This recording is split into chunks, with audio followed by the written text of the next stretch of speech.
Alright, so this is the Porta Cipher problem. This is essentially a way to encrypt or decrypt a string of text. So this is the chart or the table in which the cipher algorithm is kind of based on. And I got this table from this website right here, which is pretty much what I used to understand how this process works.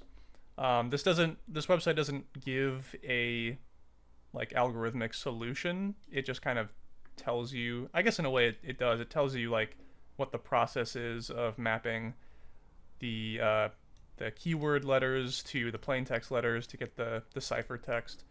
But it doesn't give you like a mathematical solution to doing that or a programmatic solution to doing that. So that's what I'm going to be going over in this video, in Java, of course. So just to give a brief rundown of how the Porta Cipher algorithm works, basically if we have the first thing that we need two different inputs. We need a plain text input, which is going to be the text that we're going to encrypt or decrypt. So we'll just say some plain text. This is like our, I'm going to call it our phrase text. So that's our phrase that we're trying to encrypt or decrypt. And then we also need to provide a keyword. And the keyword is going to be the word that our algorithm is based off of to encrypt all of the letters in our phrase. So I'm going to say, I'm just going to call the keyword here secret.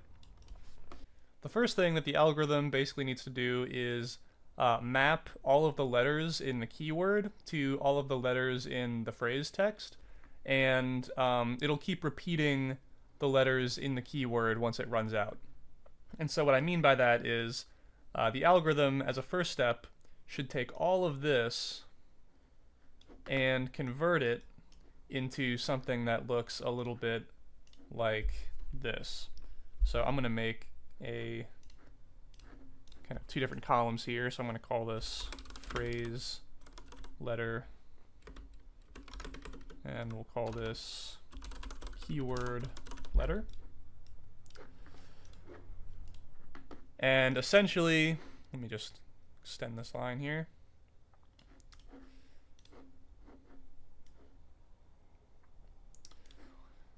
Essentially what's going to happen is we're going to iterate over all of the letters in the phrase text.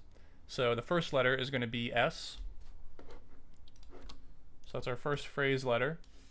And that's going to get mapped to our first keyword letter. So S goes to S, like that. And then our second phrase letter is O, right? And again, this O maps to the same position in our keyword, which is E. So O goes to E. Oops. Goes to E. And then we're just going to keep doing this until we get all the way down to the end of the phrase text. So this is more or less what this would look like once we have it in our JavaScript code. Obviously, I just kind of pseudo-coded this, so this isn't really the exact syntax we would use. But this is essentially what it would look like. So we have, you can see we have all of our phrase text letters in our column 1 here, and all of our keyword letters repeating in our column 2. Again, ignoring all of the non-alphabet characters, and by that I mean we're just leaving them as is, so we're not doing any kind of encryption or decryption with those. We're just kind of inserting them to keep the size of the array consistent and predictable. And just another reason for why we're keeping these space characters in as is, same with any other non-alphabet characters, is just because whenever we are encrypting or decrypting our phrase string, we want to make sure that we are reserving the values of any non-alphabetical characters that were input. For example, if you had a comma in your input string, once you encrypt your string, you wouldn't want to lose that comma, or you wouldn't want it to be replaced by something completely random. So once we get to this point, now we can start looking into how we can use each of the keyword letters and phrase letters together as a combination to figure out what the corresponding encrypted or decrypted letter should be. And the way that we do this is the actual algorithm part of it, is we first, by the way, I'm just gonna mark this as K for keyword column and this P for phrase column. The first thing we do is we use the letter in our keyword column to figure out which column we should be looking at in this chart right here. So all of these keys that you see right here, all of these are cases where our keyword letter is any of these letters. So for example, in our first entry here, our first row, we're looking at the keyword letter of S. So we're going to check and see which row in our keys column contains the letter S. And so that's this row down here. And you can see that we actually can have two different letters for each of these rows, right? So if this keyword letter was S or T, it would still be this row. But in this case it's S, so we're just looking at this. And the phrase letter that corresponds to this keyword letter within this two-dimensional array row here is essentially the column that we're looking for in this chart.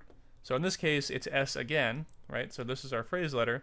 So we're looking for S either up here in this set of columns, or we're looking for S in this set of columns. So this is where it gets a little bit tricky, because we actually always have two different columns that we can be checking, because obviously this is essentially split up into half of the alphabet, right? Because for each of these keys, we're including two letters. So that means that the length of these rows are going to be the size of the alphabet divided by 2. And so all of our columns up here are also going to be divided, or it's going to be half of the alphabet, right? So, and you can actually see right here that this is the first half of the alphabet in sequential order, and then the very next row down from that is just the continuation of the alphabet, right? This is just the second half of the alphabet. And then every row after that is just this same second half of the alphabet, but the letters are shifted to the left by 1. So you can see N is our first position right here, and then once we go down to this row, then N gets pushed all the way back to the end, and O gets pushed to where N was, and the same thing happens to all of these letters all the way down the chart. So anyways, the reason why I'm saying that is because sometimes our phrase letter that we're looking for is going to be up here in the first half of the alphabet, and sometimes it's going to be on the same row as where our keyword letter is. So in this case, it's going to be on the same row as our keyword letter. Another way we can kind of determine that is by seeing if our phrase letter comes before N in the alphabet, then we know that we're going to be looking up here. But if our phrase letter is N or comes after N, then we know that we're going to be looking anywhere over here. So in this case, S comes after N, so we know that we're going to be looking right here. And here's the S that we're looking for. That's our phrase letter.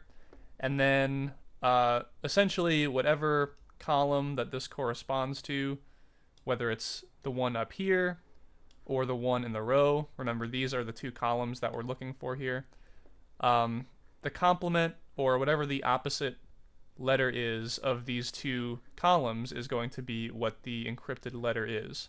So in this case, with a keyword of S and our phrase letter of S, our encrypted letter is going to be J. This was a little bit of a confusing example just because our keyword letter and our phrase letter were the exact same. So I'm just going to do one more example for our second entry, which is a keyword of E and a phrase letter of O. So let me get rid of these markings here. So if we're looking for a keyword or a key letter of E, that means that we're going to look for the column, or I'm sorry, the row that has E in it, which is right here. And so that means that our phrase letter is going to be either in this row, or you could also say this set of columns, or it's going to be up here in this set of columns. And so in this case, our phrase letter is O, so that's going to be found, again, O comes after N in the alphabet, so that's going to be in this set of columns, and we see O at the very end right here, and the corresponding column that contains our complement letter is going to be M, the letter directly above our O. So we know that this one was J, this one is going to be M.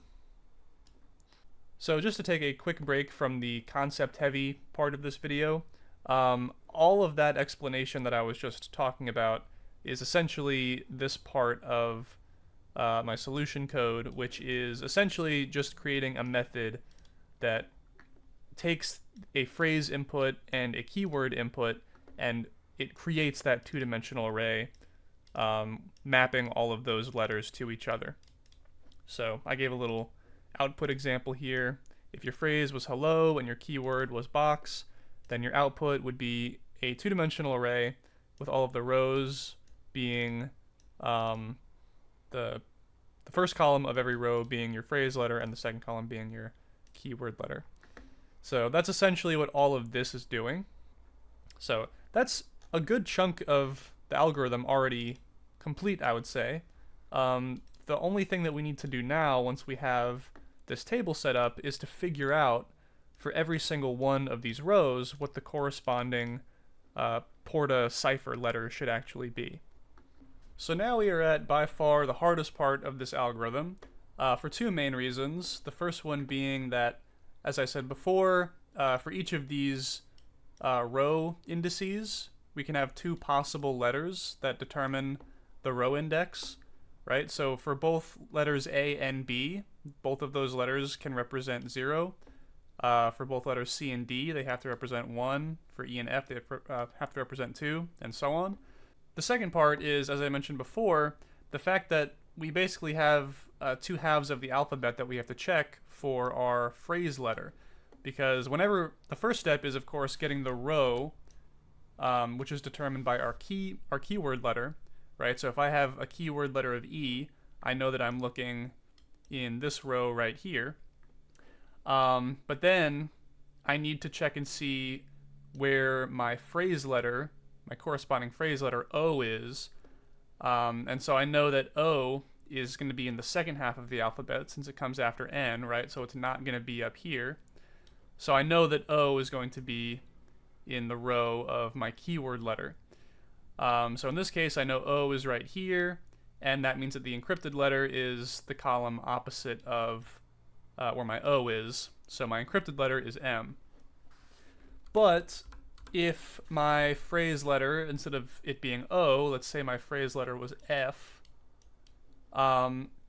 then I would know, again, F comes in the first half of the alphabet, so my F would be up here, and the encrypted letter would actually be in my keyword letter row, right? And it would be the column opposite of F between these two rows, which means it would be U. So my encrypted letter would be U in this case. So all that being said, let's start talking about how we can determine which row we're looking for based on our keyword letter. So one thing that we can note here is that we're still thinking about these, or we can still think about these rows still in terms of like a normal array, right? So I can say that this row is at index 0, this row is at index 1, this is at index 2, and so on, all the way until we get to index 12. And so this makes this a lot easier because now we can just say, okay, as long as we have these two letters, just make sure that we get 0. As long as we have these two letters, make sure we get 1. And an easy way we can do that is by converting all of these letters, or whatever our keyword letter is, to its bytecode value, and then just getting the offset of the bytecode value from the alphabet. So in other words, we just want to see what position in the alphabet that these letters are. So for example, A would be at position 0 in the alphabet, B would be at position 1 in the alphabet, C would be at position 2, D would be at position 3. And so now we're saying, okay, we're dealing with numbers now, right? So instead of A comma B, we're actually looking for 0 comma 1. And we can easily do that conversion just by saying, we can just say the character of A minus 97, and that gives us whatever position it's in, right? So that would be 0. Character B minus 97 would be 1, right? So that's how we're getting those numbers there, and we can just keep doing that for any character.